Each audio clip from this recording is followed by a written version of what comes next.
Welcome to Grill Country. My guest today is Evgeny. Is Terekhin? Is that the Yes, okay? Terekhin. Yeah, Terekhin. Okay. Terekhin. Yeah. Evgeny Terekhin. Okay. And he wrote a book that came into my attention. So let me tell the story of how you came onto my radar. Okay. So my channel has been covering a lot of Owen Barfield related stuff for a very long time, since the very beginning. In fact, the origins of my channel come out of my friend Michael, who is the guy who convinced me to start this channel. Mhm. He had had conversations with Mark Vernon about his book The Secret History of Christianity, Yeah. which deals with Owen Barfield.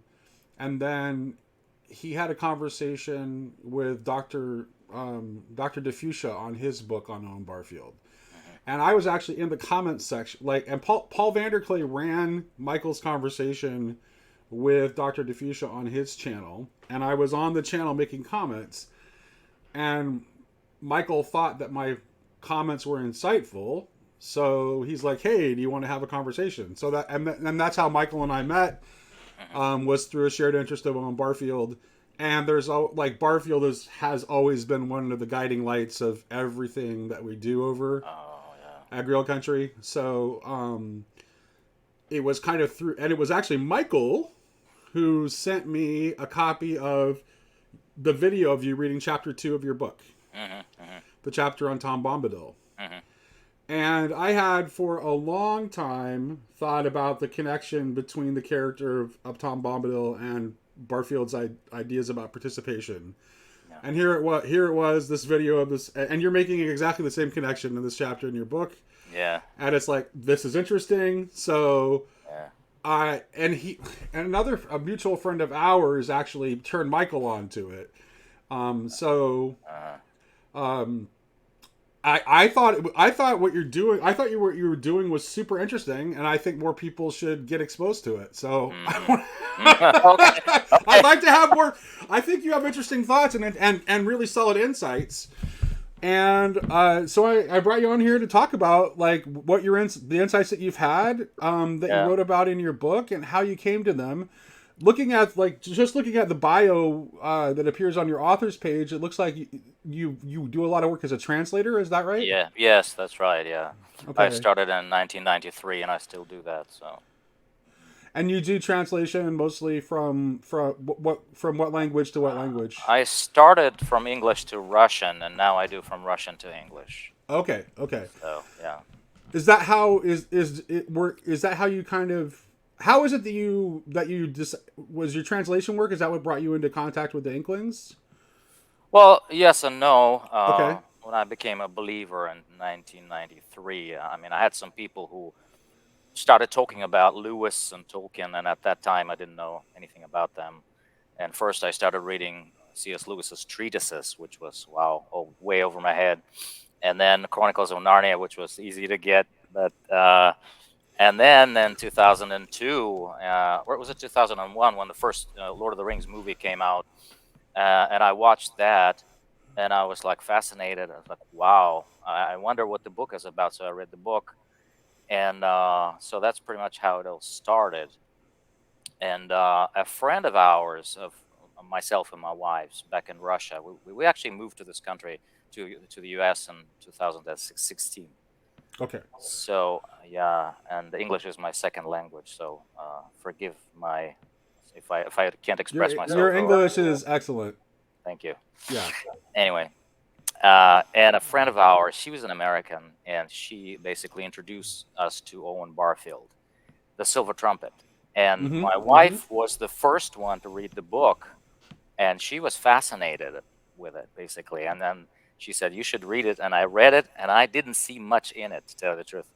So, and then she told me what she thought, and I was like, "Oh my goodness, I missed that." And that kind of started me on Owen Barfield. So I got in contact with his grandson, Mm-hmm. who happens to run the literary estate of Owen Barfield. And he told me, "Oh, I know another person in Moscow who just finished translating the Silver Trumpet into Russian."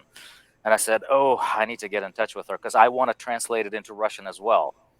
So we got in touch, and we're still good friends. And I finished my translation just a year ago because I wanted, and I didn't read her translation. There's one other translation into Russian which I didn't read intentionally because I don't want to be influenced by anything there. So, and then I haven't published it yet because a friend of mine, when he read it, he said, he's a composer, and he said, I want to write music for it so we can turn it into some kind Okay. of a musical thing. Right. And he is 1/3 into it, so I'm still kind of, putting it on hold for a while.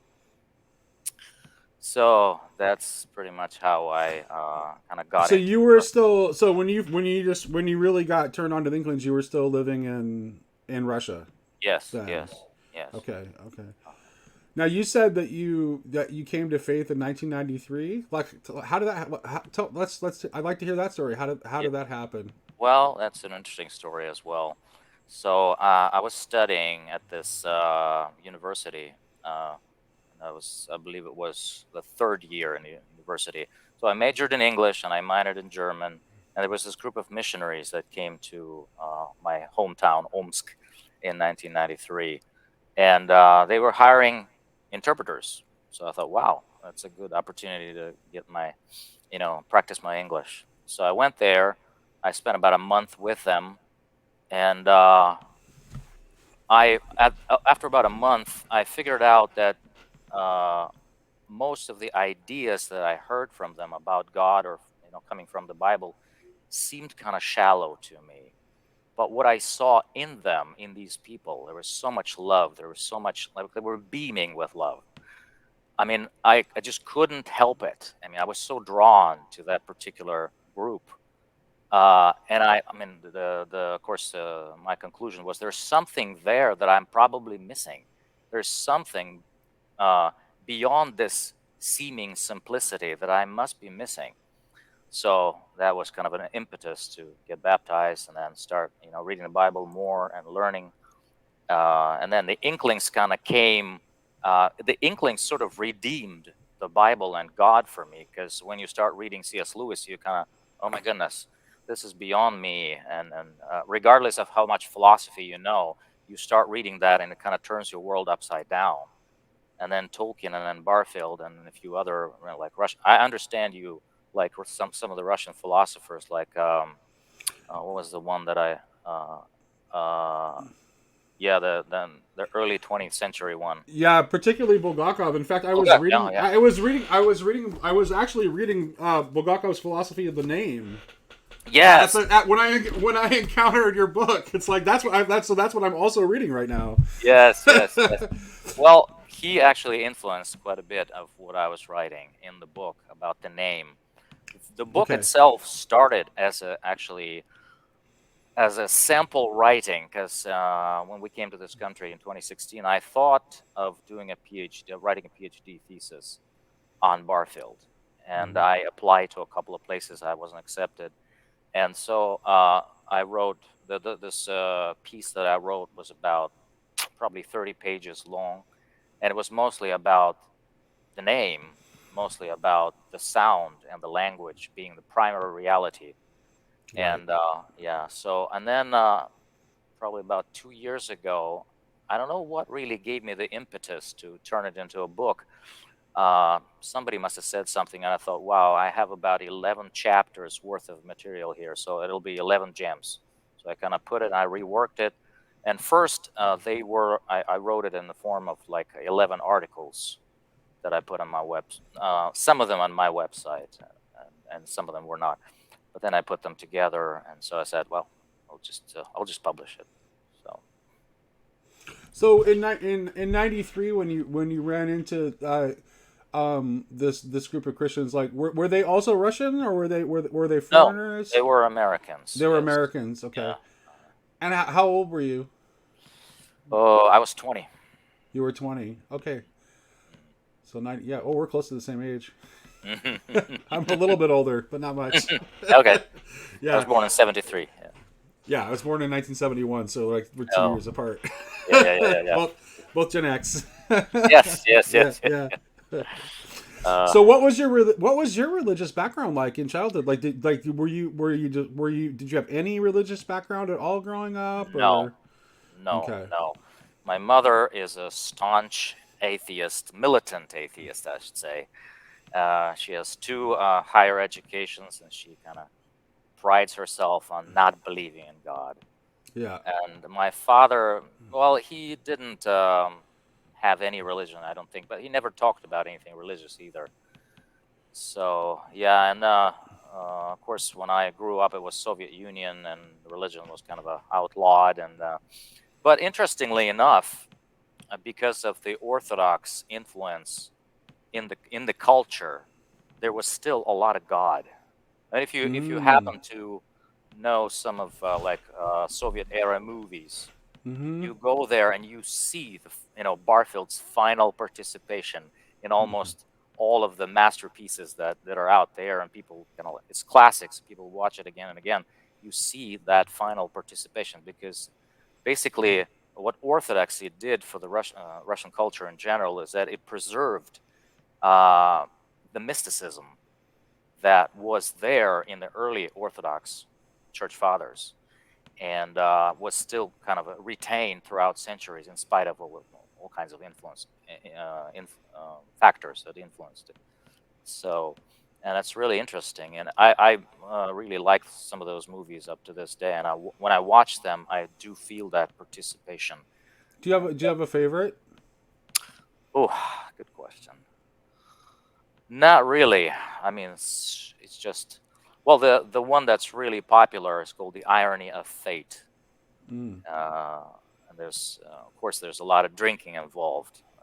Pretty much all of Russian movies are kind of like Right. anyway. But Right. Yeah. I saw I haven't seen that many Russian movies from that era. I know when I was in college, we watched. I think it was while we were actually one of the books we did in my Great Books program at Evergreen was the mm, Tale of Igor's Campaign, and uh, so part of that unit, like we got a little bit of like overview of like Russian Orthodoxy. And one of our professors, Patricia Kravchik, actually was Russian Orthodox, mm. and we took a field trip to a Russian Orthodox church and sat in on an old Slavonic liturgy, Mm. and then we also watched. I think that is when I know we watched Alexander Nevsky. Oh yeah, that's an old one. It's a Yeah, pretty old right. movie. Yeah, From like I think the 30s actually. yeah, the 30s. Yeah. Yeah. So, and we watched that. So, and Mm. that was, I will say, like, that is like, it didn't shy away from like all the Christian symbols were still there, Yes. Yeah. right? Yeah. And, I guess it was, I mean, because it was somewhat nationalistic, it was okay, I suppose, is what Mm. made it like, that's what made it go, like, be okay with the communists. Mm-hmm. But it definitely didn't, like, the Christian symbolism was still very apparent Yeah. Yeah. um, Yeah. in the film, and it's kind of like it had like the threat from the west and the threat from the east both are Mm-hmm. portrayed in the Mm-hmm. film because you have the Teutonic Knights and then you Yes. also have the Tartar hordes The as Tartar well, hordes. both portrayed in the Yes. Yes. film. Yes. So yeah, Yeah. Yeah. Well, that's interesting. yeah. Uh-huh.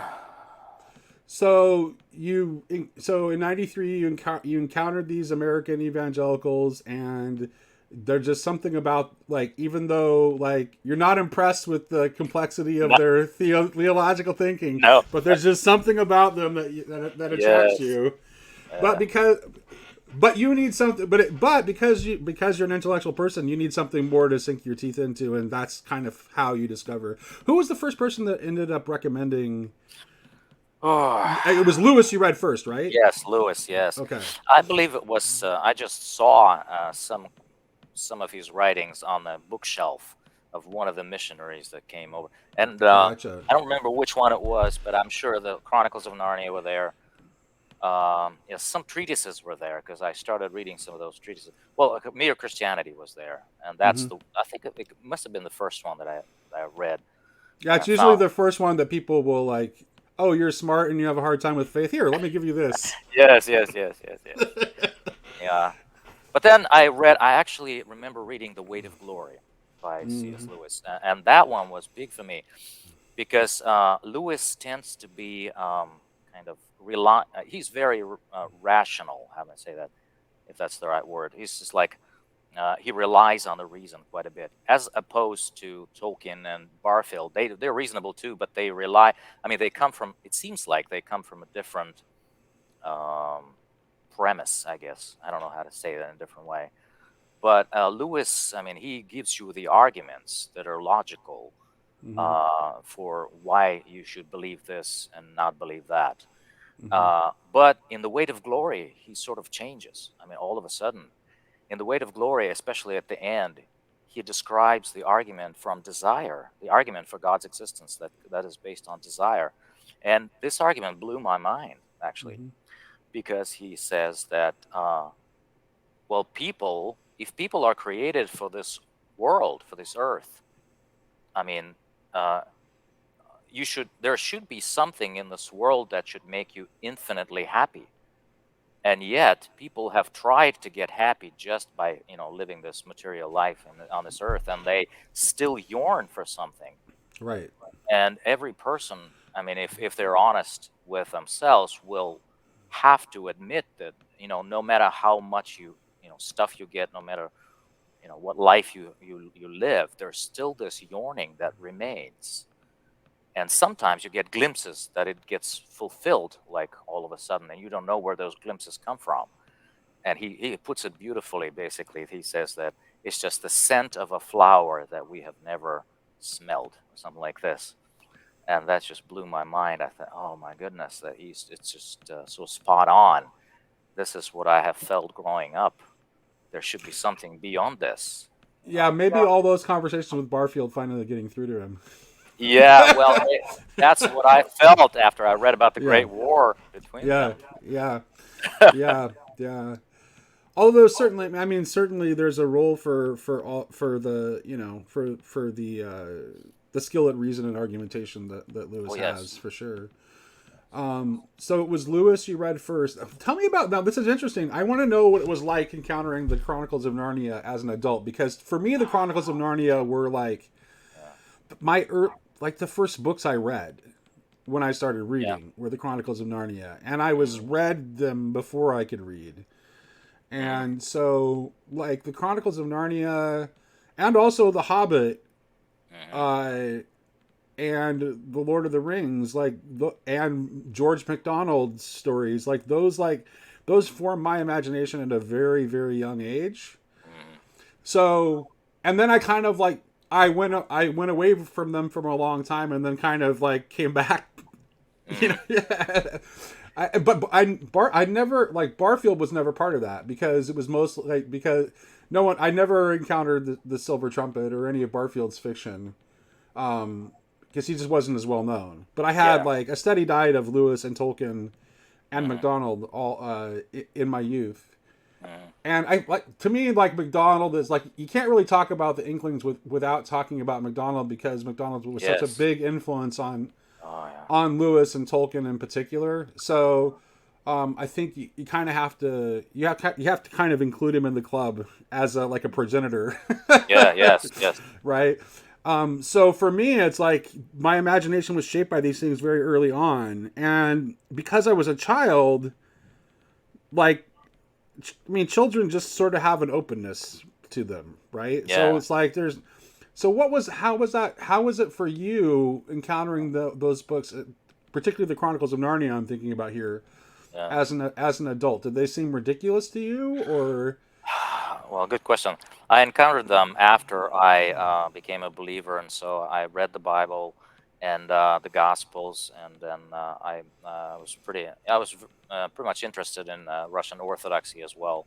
Mm-hmm. And so, of course, when I read the first one, the Lion, the Witch, and the Wardrobe, of course, I saw the allegories right away, and it was interesting for me to read that. It was a little,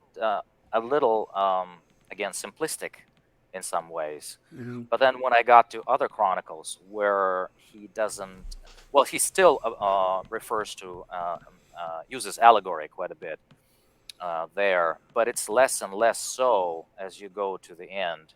It seems to me that way. I mean, Aslan is still Aslan, children are still children, but there's less and less of the overt and obvious, correlations between the Gospels and what he writes about. There's the ambience, of course. The Hmm. Gospel ambience is there, and the chronicle that I mean, one of the chronicles that my favorite chronicle is the horse and his boy for some reason, because and I don't even know why. I just like that particular ambience and the relationship between Aslan and Shasta, because Shasta is like an orphan, and I had a lot of abandonment in my childhood as well, and I could relate to that, especially the scene when he is going through the mist at this precipice, and he doesn't see. He can feel somebody breathing him in the face or something close, and but he doesn't know who that is, and there's like an incredible connection there, mysterious connection, Hmm. and and I'm really drawn to mystery, so that's really interesting. But then when I got to the Hobbit, that Hmm. was a different experience, by the way, Okay. and it was still like a simple something that seemed very simple at first. Here's this dragon story, the adventure. But then, again, my wife kind of pointed me in the right direction when she mentioned that Bilbo Gandalf actually gives Bilbo the new name. And I remember at that time I was reading Revelation, about the new name written on the white stone that is mysterious, that only God knows and you will know someday, and it's being revealed to you, sort of. And then it kind of struck me, okay, yeah, I think the point is that Bilbo doesn't know himself yet, and there's so much potential, and there's this incredible. I mean, he holds something divine about himself that he doesn't see, and Gandalf is this Maiar, in Tolkien's hierarchy, is able to see through and see his name, and he kind of calls him, "You are the burglar." And of course, first he doesn't believe that he is that. I mean, I'm just a home-loving hobbit and etc. And then he, for some reason, I mean, he got a little bit of a nudge to get out of his bag end, but then he realizes on the way that, well, yeah, I've got it in me. I didn't know that, and so this whole quest becomes the revelation of his name, of who he's made, and that's a mysterious name, the one that and it really made my hair stand up, because when I realized what's going on, it's just like another proclamation of the gospel to me, just in that name, that little episode. And then actually Bilbo at the end, when he reveals his name, when he tells his name to the dragon, and it gives a bunch of like characteristics of who I am. I mean, you can feel that he really believes it. There's no doubt anymore. I mean, he's all that. And of course, at the end, he did, he is really humble about it all, also because he gives up Arkenstone, etc. And so it's interesting. Yeah, So, let's talk about the name. Like the naming is like that actually is a big theme throughout your book here, yes. and your subtitle is the music of Iluvatar. Yeah. Oh, So maybe we could talk about that. Let's talk about like what you think the Inklings have to tell us about naming. You said that you mentioned that you had read Bulgakov's book on the philosophy of well, the name. I believe I have listened to it, the audio version, Gotcha, and gotcha. yeah, yeah, and I mean, he's not the only one who talks about Pavel Florensky was the other one. He was the founder of oh, I forgot the name of this heresy, but anyway, he died in the Gulag in the 30s. But he wrote quite a bit about that, and he was one of the Yeah, of that Florensky and group. Bulgakov were quite close, Yeah, we're actually. quite close. Yeah, yeah, Yeah, yeah, they were. yeah. So yeah, when I read Florensky, it was really, also like an eye opener for me in that particular way. But the musical of Iluvatar, uh, when I started reading the Silmarillion, the first several chapters, the introduction, Ainu Lindale,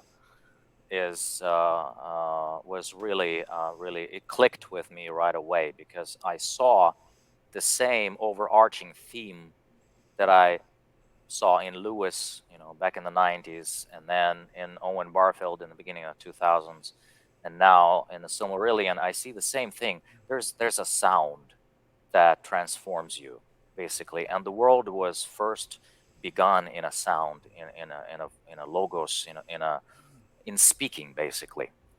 And I mean, Tolkien describes it beautifully in the introduction to the Silmarillion, that basically the world was sung into existence. And just interestingly, just recently, I was writing a book for someone as a ghostwriter, and for this book, I had to read a chapter somewhere on Pythagoras. And I didn't know that Pythagoras, that's how he saw the world. It's basically a bunch of frequencies. He looked at this, heavenly bodies, and he didn't see them as separate objects out there. And he saw, okay, there's just something going on, and this is the frequency where we're able to see this manifested as this object that strikes us as, as separate, but it's not actually separate. It's amazing. Speaking of Pythagoras, the American music critic Ted Gioia, he's been releasing his newest book, which is called "Songs to Raise the Dead." He's been releasing it chapter by chapter on his Substack, and the thesis that he's working on is to show that Western philosophy actually comes out of music. Oh yeah. And Pythagoras is a key figure in this connection, so it's actually like the philosophy ends up rising out of the musical and poetic traditions of Greece, and I mean Socrates himself talks about music quite a lot, and you have like you mentioned it for both Lewis and Tolkien, their imaginary worlds both are born out of song. Yeah. And Ian McGilchrist, the cognitive scientist, he's been talking a lot lately about how it appears that singing is actually prior to speech in human beings, right? Yeah, yeah. And then, of course, my first exposure to your book was your wonderful chapter on Tom Bombadil. And Tom Bombadil's language is like it blurs that line between song and speech, right? Because it's both, and I think it's both because it's telling you that true speech there is no bright line between song and true speech. Oh yes, exactly. Right, which is why, there was a conference that I attended not too long ago in Chino, California, and I had recommended Catherine Pickstock's work to the cognitive scientist John Vervaeke, and he was actually talking about Pickstock's work on stage. But like one of the repeated themes in her work, starting with her the book that's based on her doctoral thesis after writing, is that liturgy completes or consummates philosophy. Oh yes. So in order for us to complete the philosophical endeavor, we need to make that poetic musical turn. Oh yes, yes. Right. So you can see why your book resonated so much with me, because like these are the things that I've been thinking about lately, and then I encounter your book, and particularly that chapter on Tom Bombadil, which is the first thing that I encountered, it overlapped with so many things that I've been. And this also connects to naming too, right? Because his songs are naming songs. Exactly. Right. Stronger songs. Right. Exactly. And so Old Man Willow is Old Man Willow. It's not like whatever the scientific name of a willow tree is, right? That's not a proper name. Yes. Old Man Willow is the proper name for the willow tree. Yeah, So yeah. Yeah, when I read that chapter about old willow tree, I kind of was reminded of George MacDonald's Fantastis, if you remember that. He had quite a few trees. The ash that was really, really mean, and I was kind of possessed by this mean spirit and using that body to kind of wreak havoc in the forest. And well, when I first read that, I was like, oh wow, there's a world there. There's more to the world than meets the eye for sure. Mm-hmm. And then I see kind of the same thing happening in Tolkien's Old Forest. Yeah, that's and then of course the whole story of about the tree beard and the ants. It's amazing. What's amazing to me as well in the Lord of the Rings is that I think Treebeard mentions that the elves started the whole thing when they started talking to the trees and they woke them up. The whole concept is kind of very interesting because that's well, I don't know if it refers to the original participation or final participation. I don't know how Barfield would have thought about that, but it's interesting that it points that the world is out there to relate to, as opposed to just study as a bunch of data, you know, Right. externally, and um, and that's also something that really struck me in the Saving the Appearances by Barfield, is that he's really talking about the world as we see it now through the scientific lens as being empty. It's Right. basically like if I choose this lens that this is just a tree out there, basically it's just bark, it's just molecules, it's an object, I can just gather basically a bunch of data about it and I will know what it is. That's just by doing so, I'm creating an empty shell of a tree. It's an idol, an image that's been deified, basically, and Right. mistake it for reality. And that's why we live in the world that feels so empty, even though we have so much. So that was also one of the themes as well. I kind of Yeah. digressed. Sorry. No, no, no. That was good. So um I just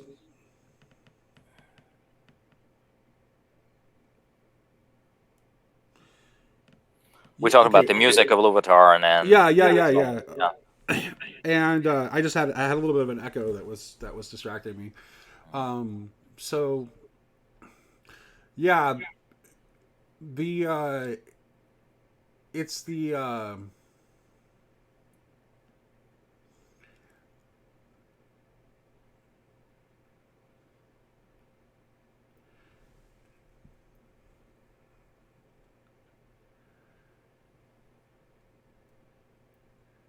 I don't know why I'm having such a hard time. Mm, uh, so you were talking about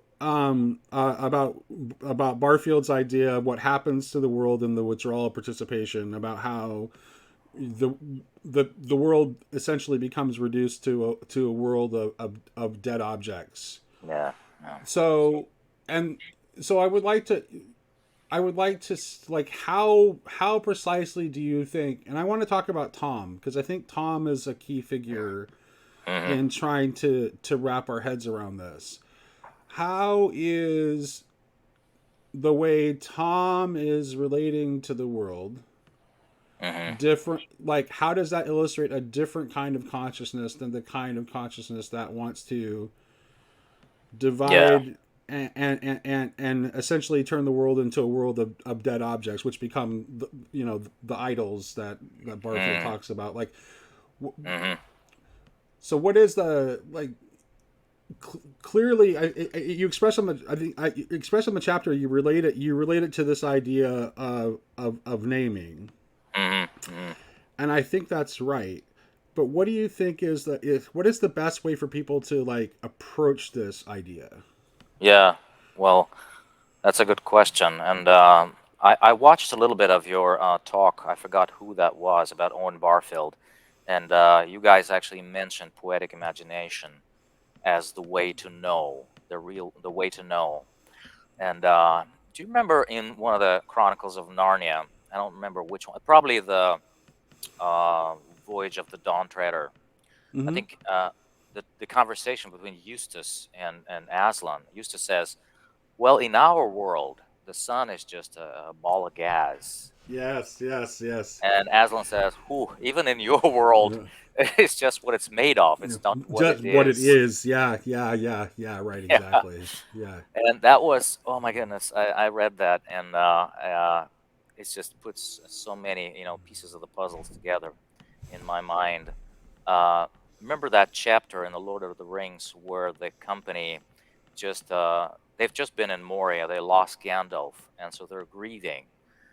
And so Legolas kind of leads them to this stream called Nimrodel, and then he sings the lay of Nimrodel, Yeah. the lady that's been lost.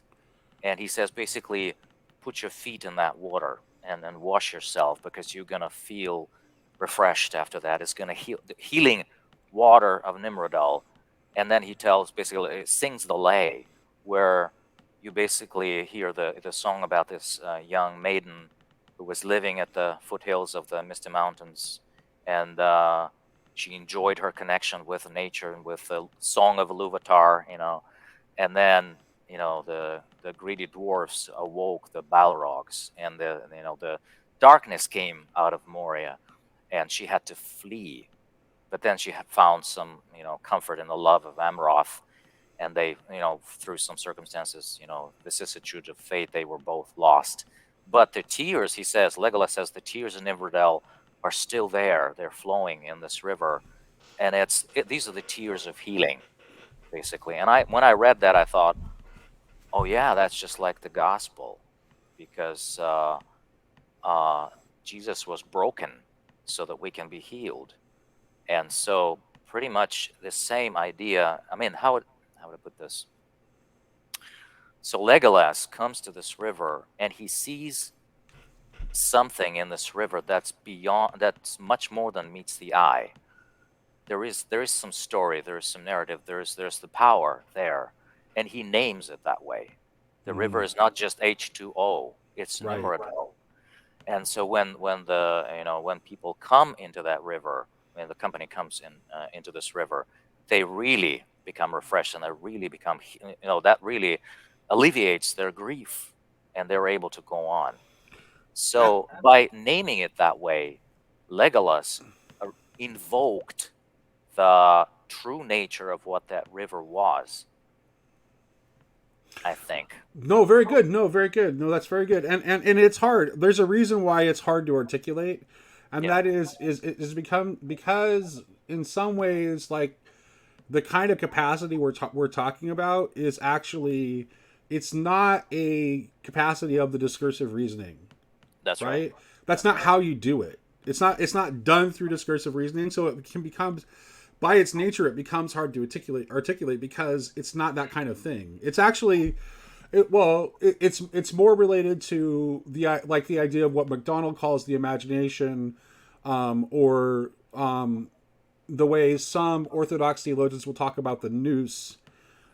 It's a kind of like, it's a knowing that is connected to, directly to listening and to seeing, That's right. where the thing is just apparent in the act of hearing it or in the act of seeing it. And I really like that part about Nimrodel. That really resonated with me, and even more so when you're retelling it, because there's this mythologist and folklorist and storyteller who I've had on the channel named Martin Shaw, who's actually, he's a fairly recent convert to Orthodoxy. But he talks about how real myths, like the stories that are deep stories, Yeah. that we keep hanging on to and that we keep repeating over and over again, that they're almost, it's not really that it's almost not, they're not even created at all, but they're overheard from the land. And that Yeah. story of Nimrodel, like, Oh yeah. because it has this deep connection to place, right, and to the physical sensation of the waters, like, you can see that as like exactly the kind of story that Martin Shaw is Yeah. talking about. And Tolkien would say strange things about, even though, like, Tolkien obviously invented Middle Earth, right? But Tolkien himself didn't really view that way, because he would say really strange things, like he would go to Venice and say, it reminds me of Gondor in the Second Age. Yes. Yes. So there was And that's a how way, they portrayed it in the movie as well. Sort of like Right. Venice. Yes. right, yeah, Yeah. right. So, but it's not, but it, so it's like, he felt that he would. You can tell by the way he talked about his secondary world that he felt like he was bearing witness to something Yeah. that he was seeing through the imagination, and I think that's this idea. This is poetry itself is also. It's also rooted in this idea of bearing witness, because poetry is like it's rooted in the image. Yes. Like that is the soul of poetry is in the image, and the poet has to be an honest witness of the thing about which his poem is trying to represent. Like if he doesn't, then it won't be a very good poem. Yes, exactly. Yeah. So. Yeah. Well, it's more. I feel it's more like when Jesus said, "You need to have ears to hear." Whoever has ears to hear, let him hear. I mean, well, he said a lot of things, similar things about the eyes. Basically, you need Right. eyes to see, and so it's basically like, how do I put this? Remember this story about C.S. Lewis and I believe it was Lewis Tolkien, and there was a third one. I forgot who it was. Probably Hugo Dyson, when they were walking along this alley. I forgot what's called in Oxford. Mm-hmm. I forgot the name of the valley now, of the alley. And they were talking about God. So I believe they had like a really theoretical, very rational, like cerebral kind of a conversation about God. And then Lewis says, all of a sudden, there's this gush of wind out of nowhere, and we just right. stopped in our tracks. And later it turns out he wrote a poem about that particular moment because it was an eye opener. And the poem is called "What the Bird Said Early in the Year," and it's about that particular. As far as I understand, that's what I've read. I mean, I'm not an expert, but that's what I've read, and it kind of resonated when I read that poem. I actually translated it into Russian back in the '90s because I really liked it. And he said that basically what happened at that moment is that he heard the voice from another world, and that kind of the value of that moment was much more than all of the cerebral arguments that they were talking about. Well, and it's and at that right, and that moment that's a very Barfieldian moment, right? Because it's a wind, but he hears a breath, a voice. Oh yes. So it has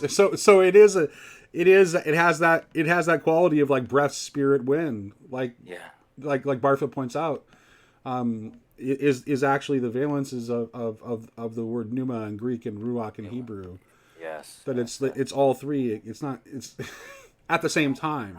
Yeah. And that was actually Lewis's experience has the characteristics of that. So and this is why I think this is what I was actually I did a bad job because I think we actually are talking about the same thing, because when I talk about the idea of the poet bearing witness, like that's what I'm talking about, because you actually have to enter into a participative mode. Yes. In order to be able to write a poem. Mm-hmm. It has to, so the very act of writing poetry is it is a step toward final participation, because you have to put yourself in a participative mood in order to do it. Because if you try to control the experience too much with your rational mind and your discursive faculty, you'll spoil it. You can do that later when you're editing. Yeah. There's a place for that, I'm sure. yeah, there is. Oh. And it's in the editing process. Yes. You can definitely. I mean, you can do it later when you're editing, but you can't get the poem on the page in the first place. That way, it won't work. So. Yeah. At least in my experience. Yes. So. Actually, I've told this story before, but I had I took a poetry class when I was in college, and I was like this debater guy, So I just took poetry class as an elective, figured to be an easy elective, and the poetry instructor let us know out the gate, in order to get a good grade in this class, you have to write good poetry. And I'm like, oh, okay, I thought we'd just be taking tests about poems or something, you know. Mm-hmm. It's like, maybe I want to drop this class. And Mm-hmm. then, like, the first poem I wrote for his class, he just absolutely, like, ripped it to shreds. Because we had to read our poems out loud in front of the class. Just absolutely ripped it to shreds. Mm-hmm. And the reason he ripped it to shreds is because, like I said, I was a debater and I did platform speaking. And I didn't understand the difference between rhetoric and poetry. Mm-hmm. Right? So I wrote some pretty words that had the Yeah. characteristics of rhetoric, Mm-hmm. and because I put them in lines, I thought that made it a poem. Yeah.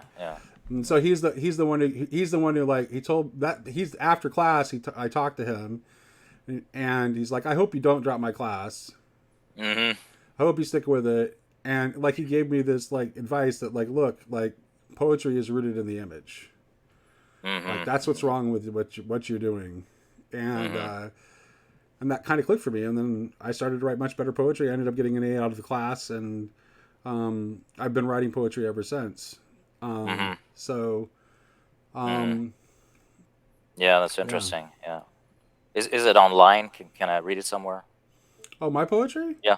I can send you some stuff after we're done talking. Yeah. Yeah, Be yeah, interesting. yeah, yeah. Wow. Well, I'm glad you found me, or I'm I very got. glad I found you too, and Uh, I think that I'm kind of connected to like a larger sort of network of allied channels. So I'm hoping that some of those folks see our conversation and also yeah. want to have you on. I know I gave Paul Vanderklay a copy of your book Mm-hmm. when we just had an event in Washington D.C. and he had a birthday recently, Mm-hmm. so I brought a copy of your book and I gave it to him as a birthday gift. Mm-hmm. And he said he liked it what he had read. He had started reading it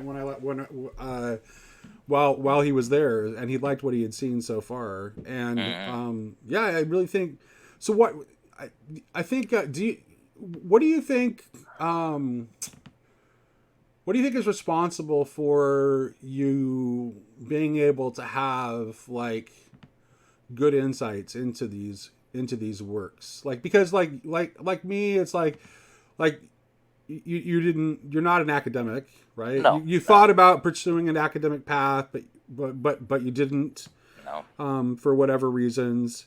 But you clearly have read these things closely.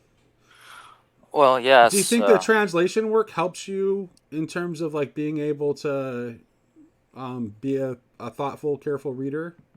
Oh, yes.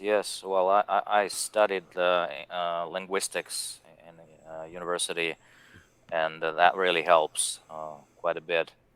Just the text analysis and that kind of thing. That's really helpful. But on the other hand, when I got to Barfeld, I realized that my intellectual skills really don't help here at all. And I started reading him with my spirit, so to say. It's Yeah. like, are you familiar with Lectio Divina? Yes, I am. All right, all Yes, I right. am. So it's like you read the text in the in scripture, and you don't analyze, but you just open yourself up in prayer, prayerfully just ask the Holy Spirit to reveal whatever it is in the text that really should be revealed at that time. And you do it in a group sometimes, and you can do it yourself. But so that's pretty much how I try to read Barfield, because his arguments are sometimes just beyond me.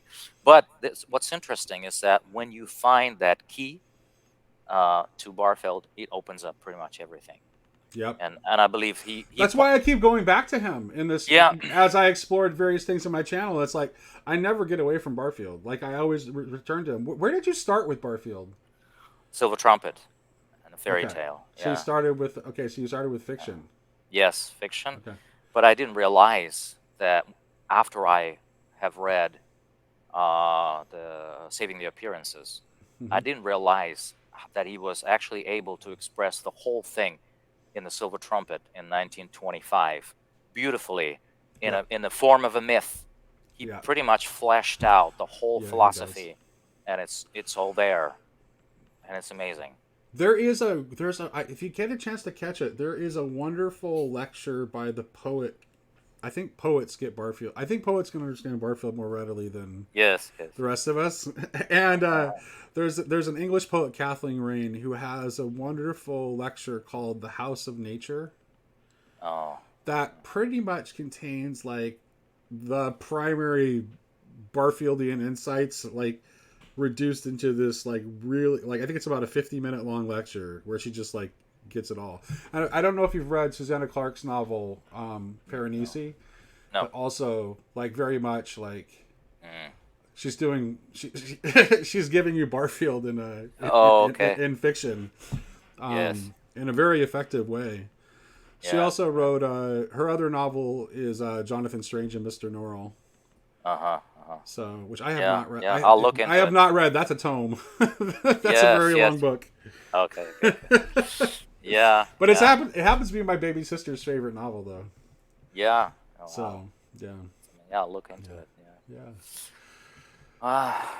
It's interesting. So so you encountered the silver trumpet first, and then did you then immediately jump into the to saving the appearances, No, or no, no, no. I actually started yeah. translating it into Russian, and it kind of went off and on for many years. And then I don't know what started me on this saving the appearances. I was probably following a Facebook group, dedicated to Barfield, and somebody mentioned something in that book, particularly about Christ, that Mm-hmm. really got me interested in how Barfield's rendition of how Christ relates to the final participation, and that's what's started me on that book. There's actually that's one of the things like there's a way in which Lewis that bleeds into Lewis and some of the stranger parts of Lewis, right? Like there's that there's that very odd scene in the Chronicles of Narnia where Susan and Lucy are attending what amounts to a bacchanal with like a figure that is like obviously um, uh, Bacchus or Hmm. Dionysus, right? Hmm. And the girls say something about like he feels safe with Aslan here, Yes, yes, but we yeah. have the feeling that if Aslan were not here, it wouldn't be very safe. Which is like this very complex idea about like you can see in that very condensed little thing there, you can see some very complex ideas that come out of that because he's clearly like thinking about like how both the not only how the cosmos is ordered Hmm. hierarchically under Christ, but also there's also some subtext there that he's also thinking about how the microcosm of man Hmm. is properly ordered under Christ and how those structures relate to each other. Yeah. And I think this is actually precisely what Barfield is getting at in terms Hmm. of final participation and why we need final participation and why we can't simply return to original participation. Yeah, yeah, yeah. Because original participation didn't have that proper hierarchical ordering under Christ. That's right. That's right. So, Yeah. Yeah, when I first read that Chronicle of Narnia, I forgot which one it is, but I was really impressed by the way Lewis approached the whole array of mythology and like paganism and because in mainstream Christianity, it's just, I mean, the customary approach is just to throw it in the garbage. It's just like, it's a bunch of pagan stuff. But right. he was able to actually say, okay, these figures like Bacchus and Dionysius, they represent some element, some parts of nature, basically. They each, it's like the Ainur in the Silmarillion. They each Yes. represent some part of the song of God, and it's because people tend to deify these parts. They become Yes, exactly right. demonic, Right. and in fact, Barfield says anything can become demonic. That's basically what That's he right. says. And the Silver Trumpet, because there were two sisters, and one sister became the portal of demons to come into the Mountain Castle, just because she's been deified. Well, and anything can become demonic, depending on what I see, how I look at it.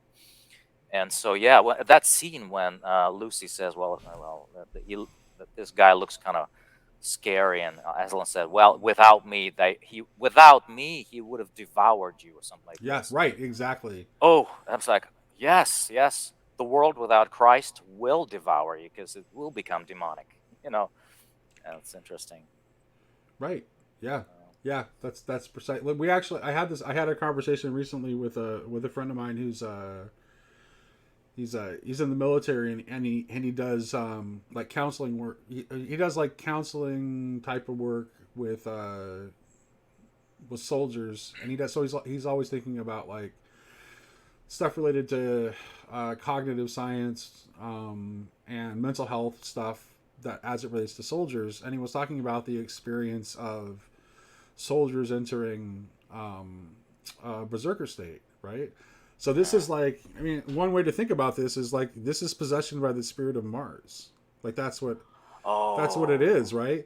yes. But but here's the thing: is like it's not that it's because it's become because it's like your mind is given up totally and it takes you over. It's possessing you is what's the problem. Yes. But with Christ, if Christ is actually at the top of your of the hierarchy within your own microcosm, Mm-hmm. and if Christ is reigning in the macrocosm, in the cosmos, then all of a sudden these very forces, rather than being something that we can turn us over to destruction, can be something that can be put to good purpose, Yes.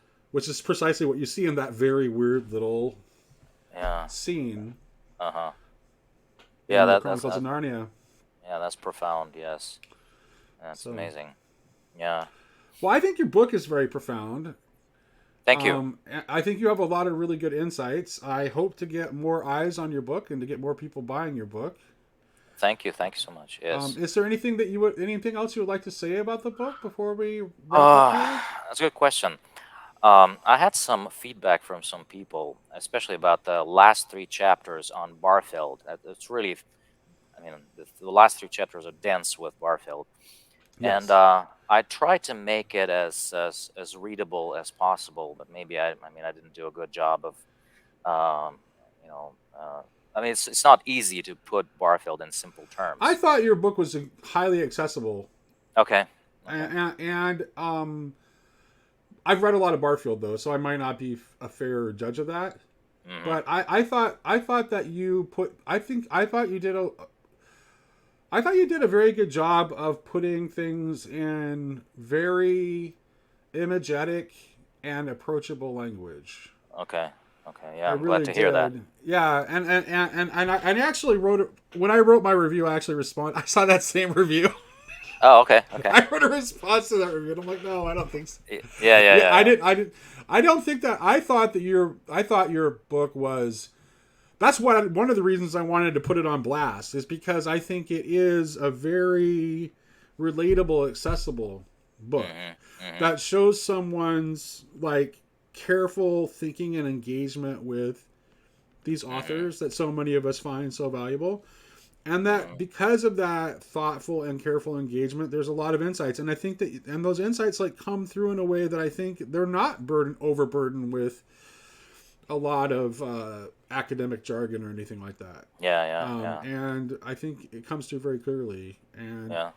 thank you for writing it. Yes. Yes.